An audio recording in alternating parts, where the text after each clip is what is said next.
Hi everyone. Okay, it's just rain, and then I'm actually taking a walk outside my home just to have some exercise, and I wanted to actually just make this video because something just came up in my mind, and I know that I haven't been really very active because the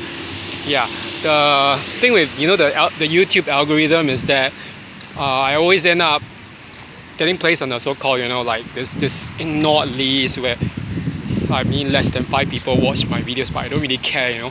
Honestly, I don't care. I don't really care because they say that I have to change my title or have to do my. I refuse to do it. Okay, this is not like a dictatorship, so I do it according to the way I want it. So okay, but okay, today I'm gonna just make this video about something concerning how like the once when you encounter toxic people, religious people, how they actually use the fear of hell, okay, to actually manipulate you. So I'm actually gonna go back to that experience that I had with one now former friend, okay, a friend now former friend, who actually cut me off, as I stated before, simply because I was not in good health. Okay, as I've said, the thing was this: that friend attends New Creation Church. She subscribes to the hyper grace gospel, which is a false theology anyway. Other that you can actually just do anything you want, you still ultimately be safe. It's no different from a very it's a very very distorted anti-law, antinomian version of the once saved always saved teaching. So the problem with this teaching is that obviously the fruits are basically lawlessness, immorality, and licentiousness. Okay, so this is the one thing, the one fruit, that teaching, and alongside that the what else? The false teaching of the prosperity gospel, that if you are a Christian, you actually end up becoming rich and being healthy and wealthy. Okay, which is obviously bullshit, gibberish, nonsense, a lot of nonsense. Okay. She cut me off because she couldn't bear the idea that someone believes in something other than her, and she says that I'm negative, blah blah blah blah. There's nothing to do with that. Okay, the thing is that she just failed at her conversion attempts. Okay, I remain defiantly ex-evangelical. Okay, and not just that, I remain defiantly Orthodox Christian. Okay, and the thing is this: why is it that some people, such as her, not just like Pentecostals or charismatics, but why do some evangelical Christians, why do they use the discourse of hell, okay, to actually get you to actually stay on or go into their so-called denomination or church or religion? Okay, this is part of the whole thing that I've stated before. This has to do with this idea of an in-group and an out-group. When you are actually, it's really ridiculous, but it's implying that if you're a so-called member of a so-called church or whatever, it doesn't matter. You can be the worst person, just like her. Okay, but you know what?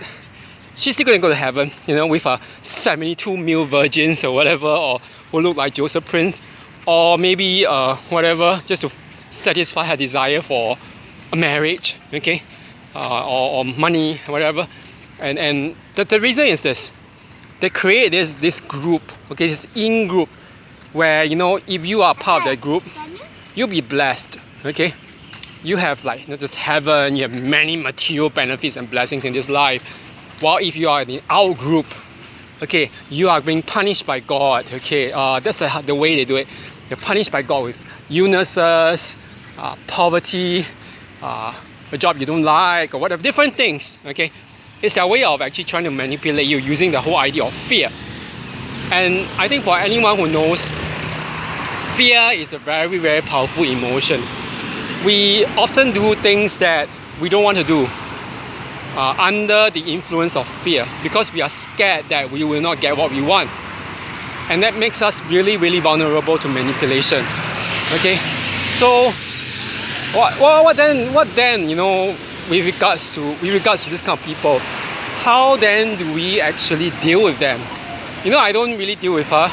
I find that she's a very horrible person. The fact that she judged me just like that, and not just judge, she was like trying to you know, apply magical thinking that if I go to a church, she would say, oh, go to church. When she says church, it actually means her church. Okay, new creation church, the church which teaches hyper grace. Okay, and teaches health, wealth, prosperity. Okay, and all those different things. I don't believe in that bull. Okay, it's a lot of nonsense. Okay, I'm not going to go into her hell. Okay, and you know what? It doesn't have an effect on me because to begin with, I don't believe in hell the way she believes in it. It's like a physical place. You know, the one thing, you know, it's so funny because when she told me, oh, you know, hell isn't so nice a place. Well, why are you still talking about it? And then the thing is, she's saying, you know, I had a dream once of my grandmother. Her grandmother has passed many years ago. Many years ago, like I think decades ago when she was extremely young. And she's now in her 40s. So she's like, you know, I saw this dream in which she told me she was surrounded by a ring of fire, and she told me that she needed to be rescued out of it. I don't know what I can do. You know, the one thing that actually kind of like got my alarm bells ring was that whole thing. I do not know what I can do to get her out of there. So you know what does it imply? Are you like able to like just pray a prayer, whisper a word or whatever, and then you can get it out of like of a hell or whatever, or that hell that you think she's in? It's magical thinking, okay? So there's magic, there's witchcraft, and I don't believe in that, okay? Like tell me, is there anything in the Bible that has that? Okay? And with that, the poor man, you know, the rich man who was in a place of suffering as opposed to Lazarus who was in Abraham's bosom. That means the place of the blessed. That he was asking Christ to actually, you know, save him. And then he was like, Christ said, no, I can't do this. There's already, like, your faith is already fixed. There's a divide between these two worlds, okay? The blessed and the damned, okay? And then, you know, this whole thing, she thinks that she can just pray a prayer or pray something and that it will be like fixed, and then everything will be magic. Like her grandmother's gonna go get out of like whatever hell there is, okay? I don't believe that dream anyway. The dream probably didn't come from anything but her own brains, okay? Her own anxiety and fear. So this is the whole thing. Toxic religious behavior, it thrives on fear mongering, okay? Fear mongering to manipulate you, to force you, to compel you to obey them, to submit to them, and if not submit to them, to join them, okay? That itself is toxic and evil, okay? So never ever join that, okay? So anyway, that's it for now, and I'm gonna actually just say something else and create some other videos and some other content, okay? But this is just something that has been like, on my mind, okay? Have a good one, everyone.